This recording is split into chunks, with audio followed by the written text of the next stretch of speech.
falar neste tempo que me é dado aqui sobre o tempo do fim. Será que nós temos consciência do tempo que nós estamos vivendo hoje, como a igreja de Jesus? Pedro disse, já está próximo, perto. Próximo é algo que está perto. O fim de quantas coisas? Todas as coisas. Já está próximo o fim de todas as coisas. Portanto, sede sóbrios e vigiai em oração. Eu quero levar você para o livro de Daniel. É um assunto bastante extenso, mas eu quero ser bem rápido. Capítulo 2, versículo 34. Daniel 2, 32, 33 e 34. Quem achou, por favor, pode ler para mim. E outro vai para Daniel, capítulo 7, versículo 17. Bem rápido, tudo isso bem rápido para nós ganharmos tempo. Falando sobre o tempo do fim. O que a Bíblia diz sobre o tempo do fim? O que estamos vivendo agora, nesta plenitude do tempo. Quem achou Daniel 2 e 32, 33 e 34, pode ler para mim, por favor.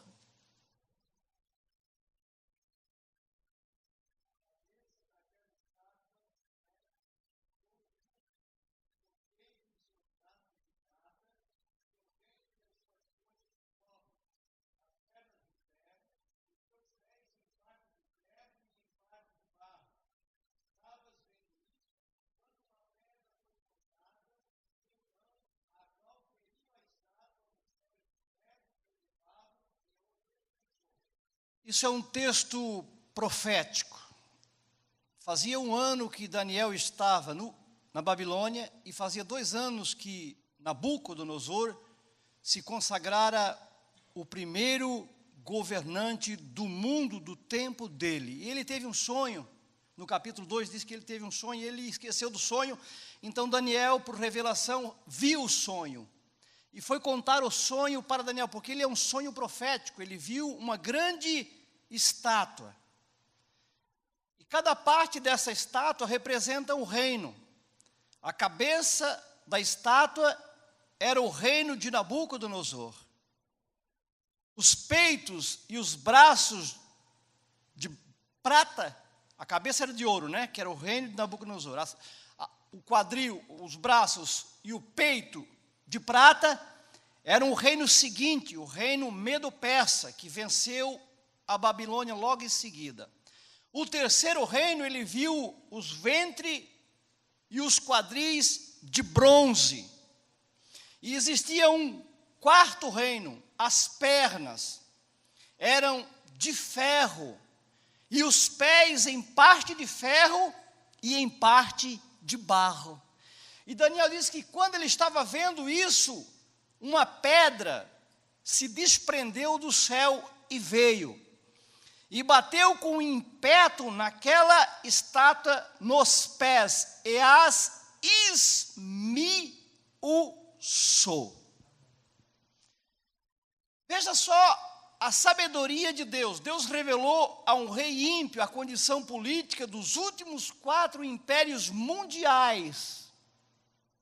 Vamos para o capítulo 7, versículo 17, onde Deus revela para Daniel agora os mesmos 4 impérios na figura de 4 animais. O verso 17 do 7.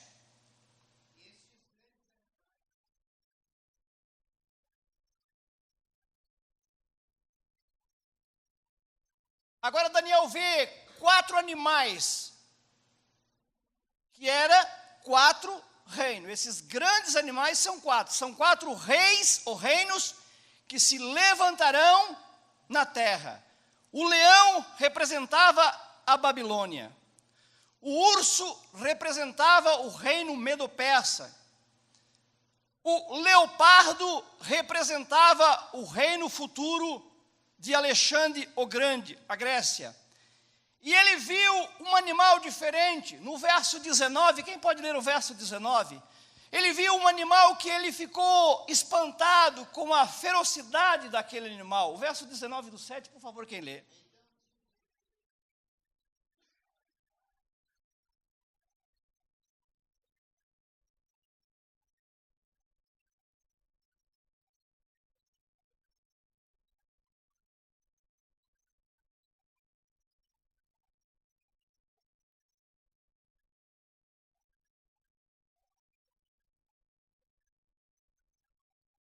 quarto animal chamou a atenção de Daniel. Então tive desejo de conhecer a verdade a respeito do quarto animal, que era diferente de todos os outros, muito terrível, cujos dentes eram de ferro, suas unhas de metal, que fazia em pedaço e pisava a pé o que sobrava. Que império é este? Este era o Império Romano, famoso. Quem conhece a história da igreja sabe do que eu estou falando. A igreja sofreu, no Império Romano, 240 anos de perseguição ferrenha.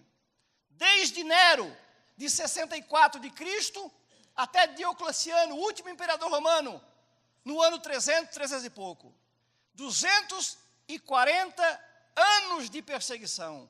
Os cristãos eram caçados como animais, eram mortos, apedrada, enforcados, queimados vivos, eram caçados como animais. E Deus mostrava para Daniel, 500 anos antes, aquele animal terrível, dente de ferro, unha de metal, que fazia em pedaço e pisava o que sobrava.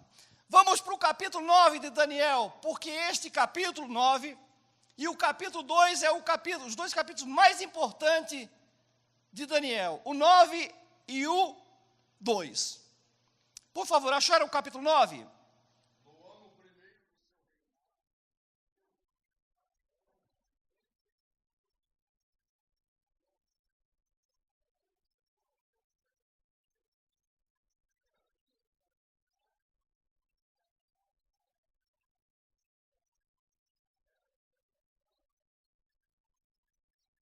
Daniel começou a ler as profecias de Jeremias e viu que o tempo em que Jeremias profetizou era de 70 anos e o povo ainda estava no cativeiro. Então Daniel pôs-se a orar e orou por 21 dias. E Deus mandou uma resposta. Deus mandou Gabriel, o anjo, trazer para Daniel um período de tempo em que ele, Deus, iria tratar com o mundo sem Deus, o mundo gentil, e com a nação de Israel. O verso 24, quem lê para mim o verso 24, do capítulo 9?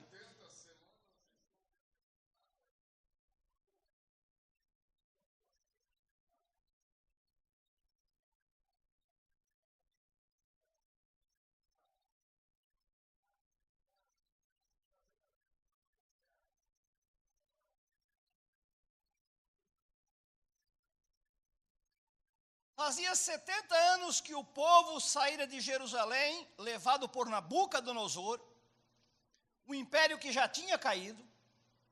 Quando Daniel profetizou aqui, os medos persas estavam no comando. Eles governaram 200 anos aproximadamente, quando que a Babilônia governou somente 70 anos. Então lá, por que fazia-se necessário que o povo voltasse para Jerusalém? Porque em Miqueias 5:2, quem abre Miqueias 5:2, por favor? Existia uma profecia em Miqueias. Miqueias profetizou antes do cativeiro. Antes do povo ir para o cativeiro, Miqueias profetizou no capítulo 5, versículo de número 2. Quem achou pode ler.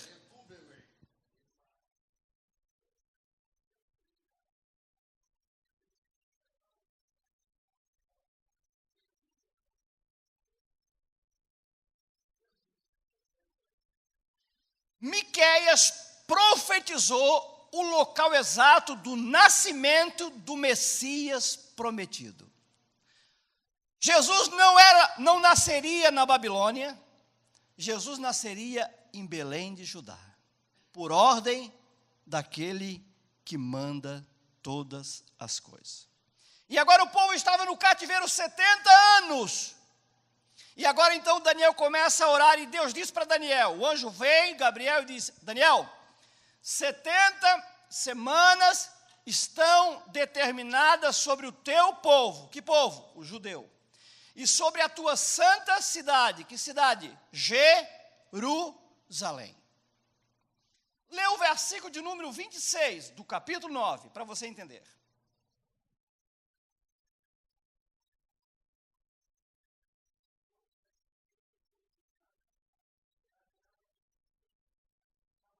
Vinte e cinco, perdão, está lendo 26. Eu leio 25. Tu lês?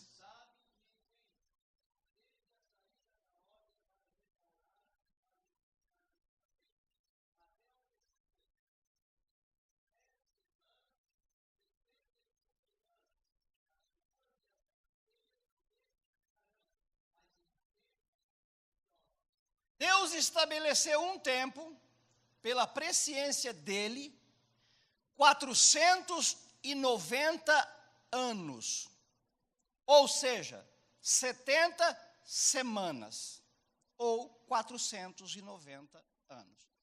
São dois períodos no verso 25, um período de 49 semanas e outro período de 62 semanas, certo? Unificando 49 semanas com 62 semanas, nós temos 483 anos, ou 69 semanas. Mas a profecia não é de 69, a profecia são de 70 semanas, ou 490 anos. Tudo isso já se cumpriu. 49 anos foi o tempo que Deus estabeleceu para que Neemias, no governo de Artaxerxes, persa, a partir do capítulo 2 do livro de Neemias, está esta ordem, em 445 antes de Cristo, começou a data da profecia. 49 anos levaria para ele edificar os muros da cidade. Você lembra? Primeiro foi Zorobabel, com uma leva de judeus, de 50 mil judeus, quando o rei persa liberou o povo para sair da Babilônia e voltar para Jerusalém. Só 50 mil judeus se prontificaram a ir com Zorobabel. Por que Zorobabel? Zorobabel era da linhagem de Davi. Quando Zorobabel foi, a linhagem de Davi voltou para Jerusalém. Deus sabe trabalhar. E sempre encontra pessoas dispostas a obedecer a sua ordem. E assim Deus cumpre a sua vontade e abençoa o seu povo. Depois foi Esdras, com mais 1.754 homens e mais ou menos 4.000 mulheres e crianças. E 12 anos depois, então, foi Neemias, aonde começa a contagem profética das 70 semanas, em 445. 7 semanas, ou seja, 49 anos, e depois mais 62 semanas. As ruas e as tranqueiras se reedificarão, mas em tempos angustiosos. Agora, olhem vocês a perfeição da profecia bíblica. E depois das 62 semanas, o que é que diz o texto? Será tirado o Messias. É uma referência à morte de Jesus.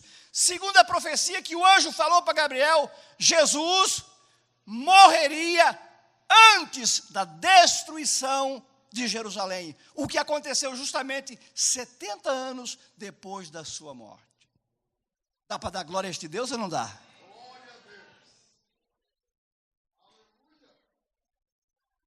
E depois das 62 semanas será tirado o Messias e não será mais. O povo do príncipe que há de vir destruirá a cidade e o santuário.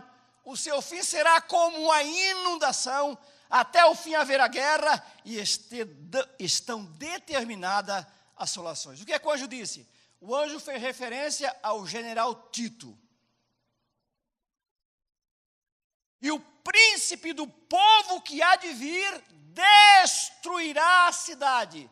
Foi uma referência ao general Tito, que no ano 70 da era cristã, entrou em Jerusalém, matou mais de 1 milhão de judeus e dispersou os judeus para os 4 cantos da terra. Agora observe, senhores, que então agora nós estamos dentro de um vácuo que já vai para 2000 anos na história, em que Deus está esperando pacientemente pela conversão do homem para o cumprimento profético da última semana profética que está faltando. 2000 anos, não esqueça. 69 semanas já estão completas. Jesus já veio, já morreu, salvou eu e você. Nós estamos pregando o evangelho da graça, anunciando que Ele vai voltar, porque Ele vai voltar mesmo. Eu não sei a hora, eu não sei o dia, mas Ele prometeu que vai voltar.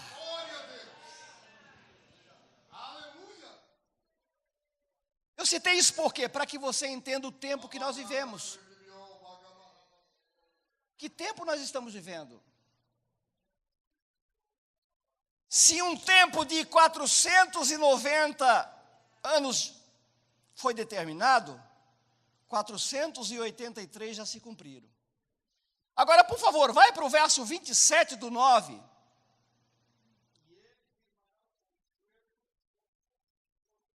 Uma semana, justamente a semana que está faltando.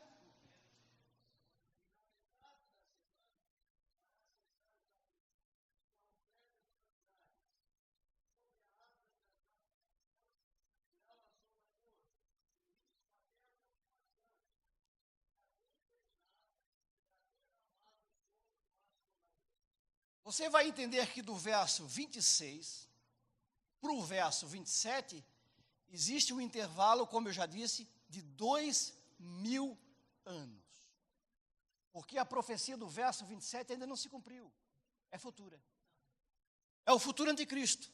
Ele firmará um concerto com muitos por uma semana. Volte para o capítulo 7 de Daniel, versículo 25.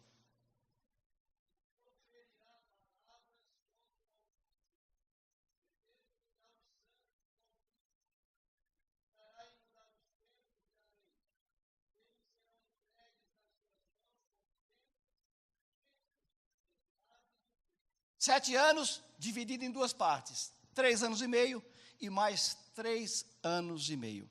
Você quer ver como ele está falando justamente do anticristo? Vamos para o capítulo 13 de Apocalipse, por favor. Eu não vou falar do anticristo aqui, não vim para falar do anticristo. Mas só para você entender a exatidão, a perfeição da profecia bíblica. 13 e 5. Leia só o verso 5 do capítulo 13. Leia o 13 e 1, depois leia o 13 e 5 para você entender melhor. 13 e 1 de Apocalipse, depois o verso 5.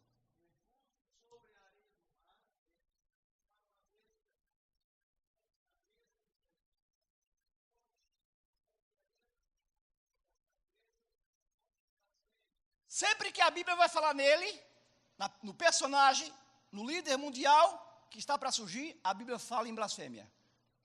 Proferirá palavras contra Deus, destruirá os santos de Deus, cuidará em mudar os tempos e a lei, e eles serão entregues em sua mão por um tempo e metade de um tempo.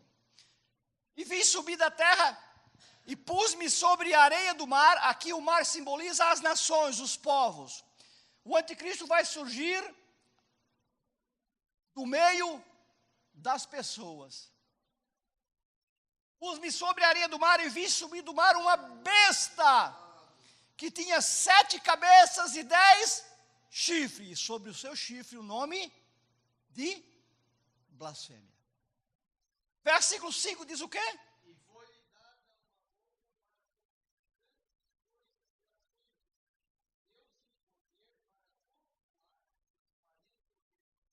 uma 42 meses. Quanto tempo são? 3 anos e meio. 3 anos e meio, ele será reconhecido mundialmente como o líder mundial, chamado aqui na Bíblia de besta. Essa palavra no original quer dizer animal selvagem. Por quê? Por causa do seu caráter pervertido. Toda vida que a Bíblia fala nele, vem a palavra blasfêmia. Ele vai se opor a Deus e tudo que se chama Deus ou que se adora. Vamos aproveitar e ser crente agora, irmãos. Porque agora nós temos liberdade para dar glória, para dar aleluia, para louvar, para glorificar o nome daquele que vive e que reina para todo sempre. Imagina que dias serão esses aqui para ficar aqui na terra? E você vai perguntar, irmão, mas a igreja não aparece no contexto? Não, a igreja não aparece no contexto. Por que a igreja não aparece? Porque o projeto de Deus aqui é castigar os ímpios e chamar Israel ao arrependimento. Por isso que a igreja tem uma missão diferente. Nós temos uma missão diferente. A nossa missão é pregar a paz e ensinar a paz. Quando o tempo de Deus fechar para a igreja é arrebatada desta terra. E quando a igreja for arrebatada da terra, haverá a manifestação deste homem chamado Anticristo. Vamos ver o que a Bíblia diz a respeito da igreja e da grande tribulação. A igreja vai passar pela grande tribulação? Não. Por que a igreja não vai passar pela grande tribulação? Porque a igreja tem um projeto diferenciado. E durante a grande tribulação vai haver salvação, muita salvação. Muita salvação haverá durante os períodos da grande tribulação. E quem é que vai pregar a igreja? Não, a igreja vai estar na bolda do Cordeiro sendo galardoada. Enquanto o mundo estará no caos tremendo, enquanto o mundo estará sobre o governo do anticristo, a própria encarnação de Satanás aqui na terra, a igreja estará nas boldas do Cordeiro, recebendo pelo trabalho prestado ao fiel Deus no céu. Vamos lá, olhe bem o que a Bíblia diz. Vamos para Romanos, por favor, Romanos 5 e 9. Primeiro aos Tessalonicenses 5 e 9 também. Primeiro aos Tessalonicenses 1 e 10. E o livro do Apocalipse 3 e 10 também, você vai ler. Todas as referências aqui citadas fazem menção da igreja fora do período da grande tribulação. Quem achou 5 e 9 de Romanos pode ler.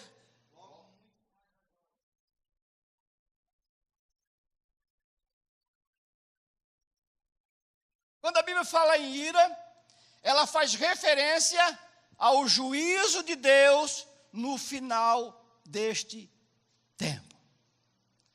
Logo, muito mais agora, sendo nós justificados pelo seu sangue, seremos por ele salvos da ira.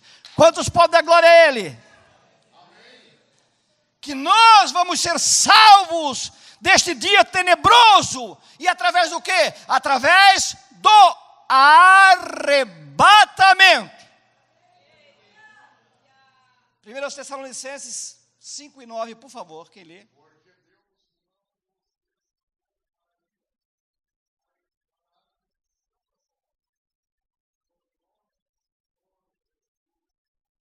Se você ver o contexto aqui, o segmento do texto, Paulo vai dizer: irmãos, acerca dos tempos e das estações, não necessitais de que vos escreva, porque vós sabeis muito bem que o dia do Senhor virá como ladrão de noite.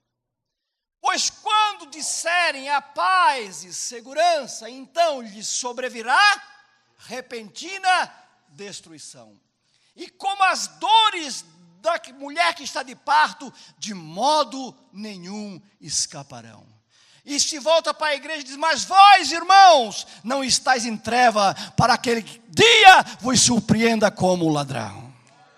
Então no verso 5 ele vai dizer para aquela igreja: porque Deus não nos destinou para a ira, mas para a aquisição da salvação por nosso Senhor e Salvador Jesus Cristo. Israel terá que passar pela grande tribulação, mas a igreja não. Os textos mostram que a igreja será guardada. Primeiro aos Tessalonicenses 1 e 10 e depois Apocalipse 3 e 10.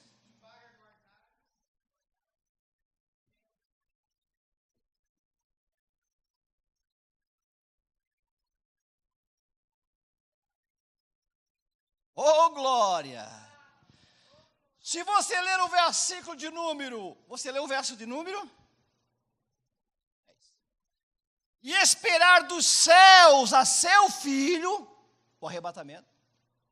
Porque de onde é que ele vai vir? Do céu. Onde é que ele está? Ele está no céu. Ele vai voltar do céu e levar você e eu para o céu. E esperar dos céus a seu filho, a quem ressuscitou dos mortos, a saber, Jesus Cristo, que nos livrará da ira futura. Não existe nenhuma profecia no Antigo Testamento e no Novo Testamento em que a igreja aparece. Para você ter uma ideia, do capítulo 1 do livro do Apocalipse, até o capítulo 3, o verso 22, aonde aparece a última vez a palavra igreja. 19 vezes o nome igreja aparece do capítulo 1 ao capítulo 3. Depois, a igreja não é mais citada em todo o livro, a não ser no final do livro, no capítulo 20, versículo de número 20, ou 18, 17, quando a Bíblia diz assim: e o Espírito e a esposa dizem: vem, e quem ouve diga vem, e quem tem sede venha, e quem quiser tome de graça da água da vida. Por que a igreja não aparece? Porque a igreja não está mais aqui. Ela só vai aparecer no capítulo 19, nas bodas do Cordeiro. Quando o capítulo 19, verso 1 vai dizer assim, ó, João disse: depois dessas coisas, ouvi no céu, como de uma grande voz, de uma grande multidão que dizia: aleluia, glória, honra e poder pertencem ao Senhor nosso Deus. O céu é lugar de alegria. O céu é lugar de adoração. O céu é lugar de reconhecimento da grandeza e da soberania de Deus. Versículo 7 vai dizer o quê? Regozijemo-nos e alegramo-nos e damos-lhe glória, porque vindas são as bodas do Cordeiro, e já a sua noiva está pronta. Quantos estão prontos? Quantos estão prontos? Quantos estão prontos? Não deixe para se preparar amanhã, a noite de se preparar é agora. Precisamos estar prontos.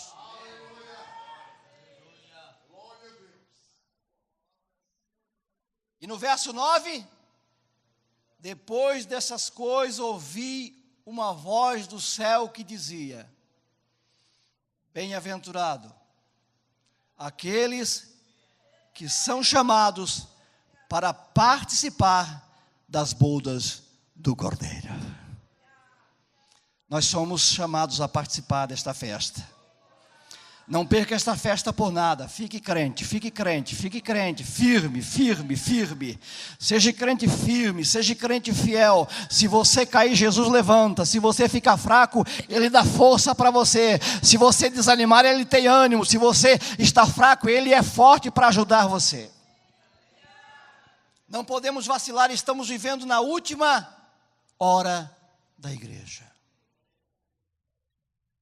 E Apocalipse 3:10, o último texto, para provar que a igreja não fará parte do grande e tenebroso dia da tribulação.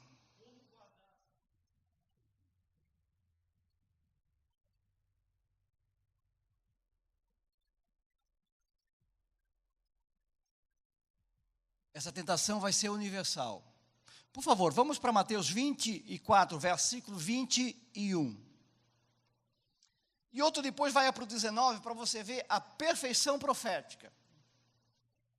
Por favor, primeiro lê o versículo 21 do 24, e depois volte para o verso 15 do 24. Porque haverá então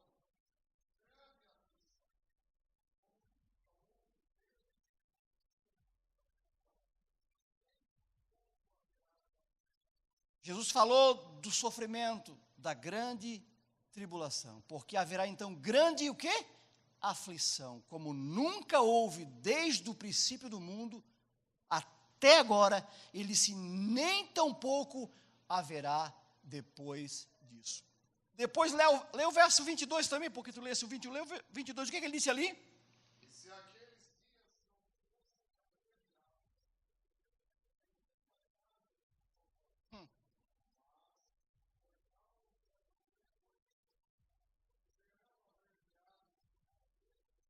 Sabe o que ele está dizendo? Se não fosse apenas 3 anos e meio, o sofrimento ia ser tanto que não restaria ninguém. Mas por causa dos escolhidos, ou seja, dos judeus, nada tem a ver com a igreja. Nesse contexto, a igreja não existe mais, não estará mais aqui na terra. Mas por causa dos escolhidos, dos judeus, que terão que enfrentar a grande tribulação, foram abreviados aqueles dias. Serão apenas 3 anos e meio de aflição. Mas para mim e para você, não haverá aflição, haverá alegria. Nós faremos parte daquele coro que João viu lá no céu dando glória e louvando e exaltando e bendizendo o nome do Senhor. Então imagine você, nós estamos vivendo há 2000 anos à espera do cumprimento desta profecia. Agora você vai ler o verso 15 que eu pedi para ler ali do capítulo 24 de Mateus, por favor.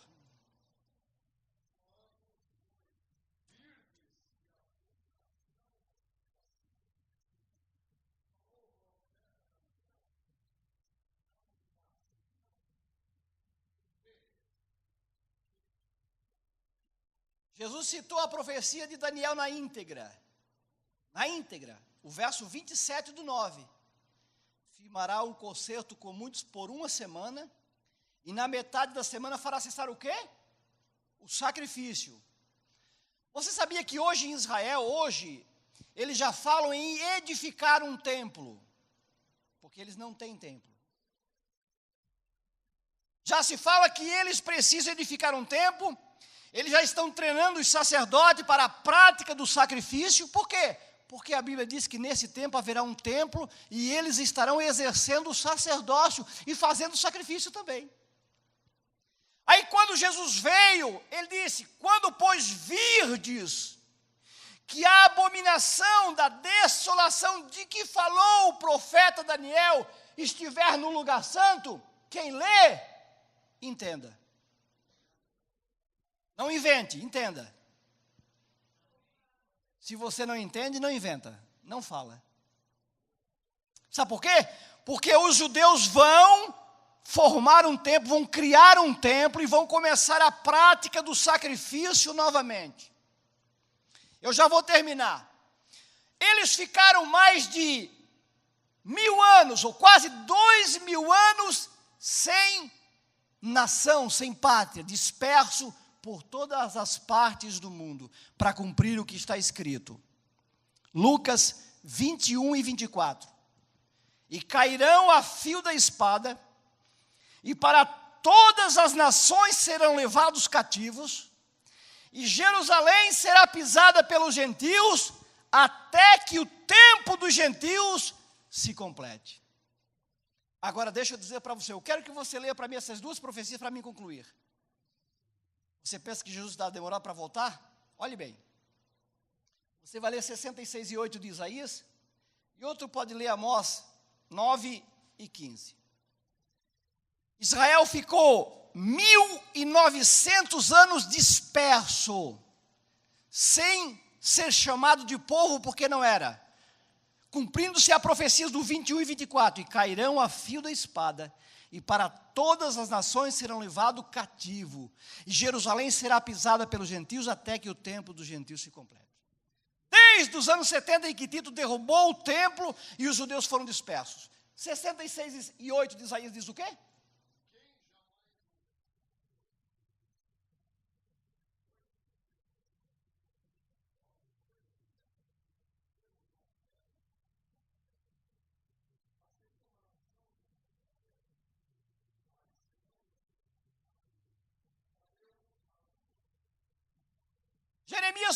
Isaías profetizou 700 anos antes do nascimento de Cristo esta profecia. Sabe quando é que ela se cumpriu? No dia 14 de maio de 1948. Israel tem 70 anos como nação. No dia 14 de maio de 1948, 56 nações membros da ONU se reuniram para dividir a Terra Santa em duas partes. Uma parte para os árabes e outra parte para os judeus. Havia terminado a Segunda Guerra Mundial e os judeus e Hitler havia matado 6 milhões de judeus. E se fazia um clamor e uma necessidade de que os judeus tivessem uma pátria.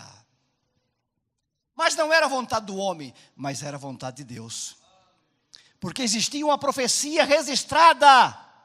E Deus perguntou: quem jamais viu tal coisa? Quem viu coisa semelhante? Poderia fazer nascer uma terra num só dia? Nasceria uma nação de uma só vez?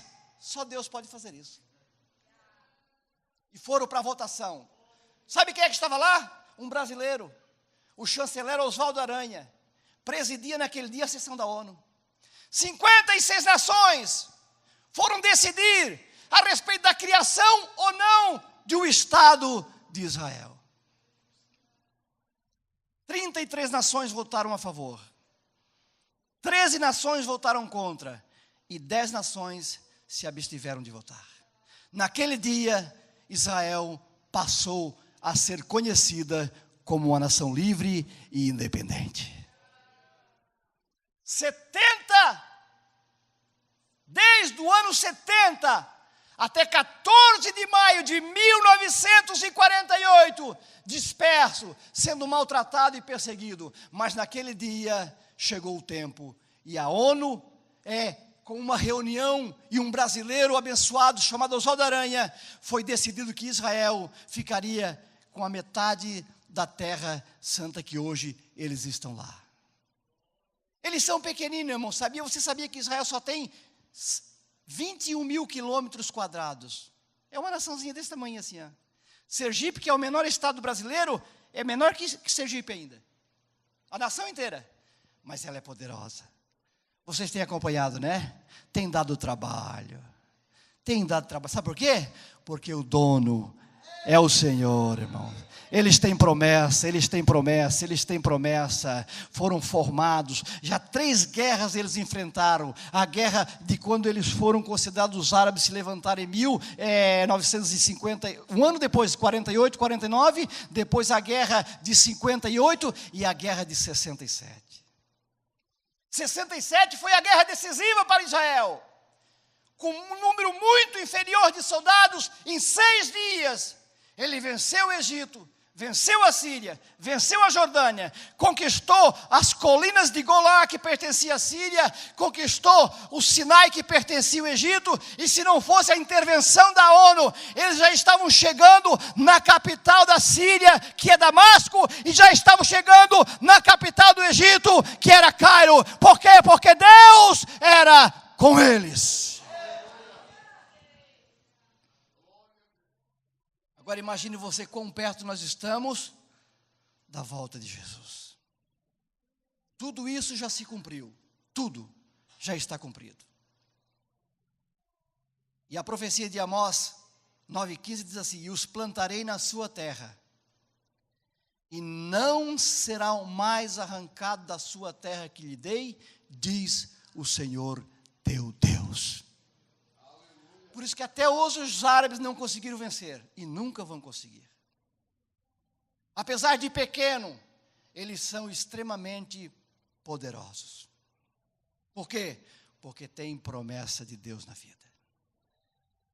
Ore por Israel e pela paz daquele povo.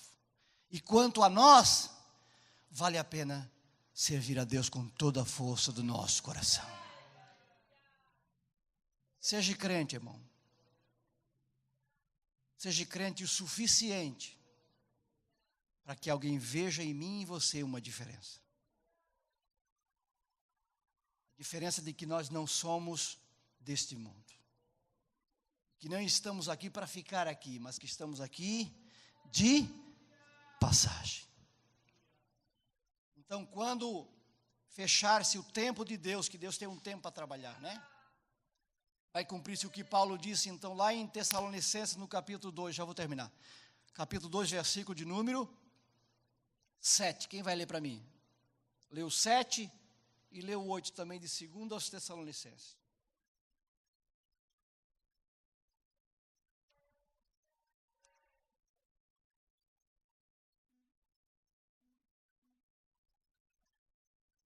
Porque já o mistério da injustiça opera, somente há um que agora resiste ou retém. Segundo os analistas bíblicos, teólogos, eruditos, este personagem é o Espírito Santo. Até que do meio seja tirado. O verso 8, então, olhe bem, então será revelado, depois que aquele que detém o mal levar a igreja, o anticristo entra em cena. Enquanto a igreja estiver aqui, ela continua sendo sal, ela continua sendo luz. Jesus disse, eu vos dou a chave do reino do céu, e tudo que vocês ligar na terra, eu ligo no céu, e tudo que vocês desligar na terra, eu desligo no céu. A igreja tem poder, irmão. Enquanto a igreja estiver aqui, Satanás não pode se manifestar no anticristo, porque a igreja está aqui. Mas quando aquele que detém, ou seja, quando o Espírito Santo levar a igreja ao encontro do noivo nos ares, o caminho vai ficar aberto. Então vai cumprir-se o que está em Apocalipse 12:12, que diz, pelo que alegrai-vos, ó céus, e vós que neles habitai. Ai dos que habitam na terra e no mar, porque o diabo desceu a vós, e já tem pouco tempo. Fique de pé.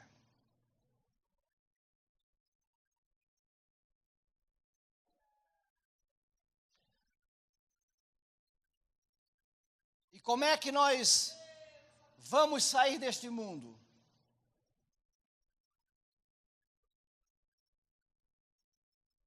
Como é que nós vamos sair deste mundo? Quem é que vai levar nós? O Espírito Santo. Paulo diz, porque todos aqueles que são guiados pelo Espírito de Deus, estes são filhos de Deus. Jesus disse, mas aquele Consolador, o Espírito Santo, que o Pai enviará em meu nome, ele vos ensinará todas as coisas e vos fará lembrar de tudo o que eu tenho dito. E o verso 16 e 17 do 4 de 1 aos Tessalonicenses, e o mesmo Senhor descerá do céu. Ele não vai mandar ninguém, ele virá pessoalmente buscar os seus escolhidos. Ele virá encontrar-se com a noiva. E ele diz, depois nós, os que ficarmos vivos, seremos arrebatados juntamente com eles, os mortos que já ressuscitaram, a encontrar Jesus nos ares. E assim estaremos para sempre com o Senhor. Mas não esqueça da qualidade desta igreja. 5:27 de Efésios. Igreja sem mácula, nem ruga, nem coisa semelhante, mas santa e irrepreensível. 2:14 de Tito, o qual se deu a si mesmo por nós, para nos comprar de todo o pecado e purificar para si um povo seu, zeloso, especial e de boas obras. Nós temos alguns irmãos que precisam das nossas orações. Vamos orar? A oração do justo muito pode seus efeitos. Diz que Elias era homem sujeito às mesmas paixões que nós e orou. Diz que a terra não produziu mais o seu fruto. Se você tem uma necessidade, ora. Porque a oração da fé salvará o doente. E o Senhor o levantará. Ore comigo, amado Deus e Pai. Sobre o poder do nome extraordinário de Jesus, nós queremos orar pelas necessidades que estão aqui, Senhor. Eu não conheço as pessoas que estão aqui representadas, mas Tu conheces, Tu és o Deus que conhece tudo e todas as coisas. E nós como igreja, nós como a noiva do Cordeiro que estamos nos preparando para ir embora deste mundo, Senhor. Nós que estamos aqui, Senhor, ensaiando para chegarmos lá e louvar e bendizer o Teu nome santo. Queremos interceder por os nossos irmãos que estão enfermos, acalmados, doentes, Senhor, passando por tribulação e por luta. Senhor, ajuda nossas fraquezas, fortalece as nossas fraquezas, nos consola, nos fortifica, nos anima, nos dá mais dinamismo. Espírito Santo, nos dirige pelo caminho da justiça, da verdade, nos guia, Senhor, na verdade, não nos deixa sair da verdade. Abra os olhos do nosso entendimento para compreendermos em que tempo estamos vivendo, em que o arrebatamento da igreja está às portas, Senhor. Os cumprimentos proféticos já se cumpriram ou estão se cumprindo, Senhor, e nós precisamos despertar. Abençoa esta igreja, é a Tua herança. Abençoa esse ministério, pastor, a liderança, os pastores integrados, os voluntários, a igreja de um modo geral. Eu oro e agradeço, Pai, no nome de Jesus.